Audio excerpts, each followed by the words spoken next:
Wait wait, நான் பிசினஸ்க்காக Japan வந்தது மட்டும் தானே உங்களுக்கு தெரியும். பட் நான் ஜப்பான் மூவ் பண்றதுக்கு முன்னாடி என்னை எப்படி ப்ரிப்பேர் பண்ண அப்படின்னு உங்களுக்கு தெரியாதுல்ல. எனக்கு ரொம்ப நல்லா தெரியும் இந்த ஜப்பான் பயணம் அப்படிங்கிறது என் தலைமுறை மாத்துறதுக்கான பயணம். ஸோ ஒரே ஒரு விஷயம் மட்டும் மைண்ட்ல திருப்பி சொல்லிட்டு இருந்தேன், விஜி இந்த லைஃப் டைம் ஆப்பர்ச்சுனிட்டி, லைஃப்ல ஒரு டைம் இந்த மாதிரி ஆப்பர்ச்சுனிட்டி கிடைக்கும், விட்டுறாது. மிடில் கிளாஸ் வர எல்லாருக்கும் இப்போ நான் சொல்ற விஷயம் ரொம்ப நல்லா கனெக்ட் ஆகும். நம்ம கீழே விழுந்தா தூக்கி வரதுக்கு யாரும் இல்லை. ஸோ முடிஞ்ச அளவு கீழே விழாம ஓடணும். அதையும் மீறி கீழே விழுந்தா மறுபடியும் இருந்துச்சு அதே வேகத்தோடையும் அதே நிதானத்தோடையும் நம்ம முன்னாடி நோக்கி ஓடிக்கிட்டே இருக்கணும். என்ன நான் சொல்றது கரெக்டா? ஸோ என்ன நடந்தாலும் எவ்வளவு கஷ்டம் வந்தாலும் இந்த வாய்ப்பை மட்டும் விட்டுறக்கூடாது அப்படிங்கிற நான் ரொம்ப தெளிவா இருக்கேன். தோத்தாலும் கம்பீரமா தோக்கணும், ஒரு ஏக்கமில்லாத வாழ்க்கையை வாழ்ந்தணும் அப்படிங்கிற ஒரு வெறி.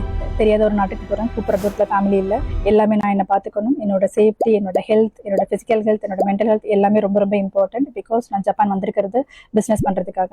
இங்க நான் பண்ற ஒவ்வொரு mistake is very very costly mistake. ஏன்னா Japan is very very expensive market. So என்னோட ஒவ்வொரு டிசிஷனும் ரொம்ப தெளிவாக வெல் கால்குலேட்டிவாக எடுத்தேன். அப்படி எடுத்த மிக முக்கியமான ஒரு டிசிஷன், நான் ஜப்பான் போகிறதுக்கு முன்னாடி லடாக் போனது.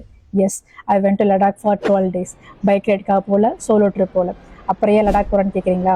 என்னோட அடுத்த வீடியோவில் சொல்கிறேன், மறக்காம அக்கௌண்ட்டை ஃபாலோ பண்ணிக்கோங்க.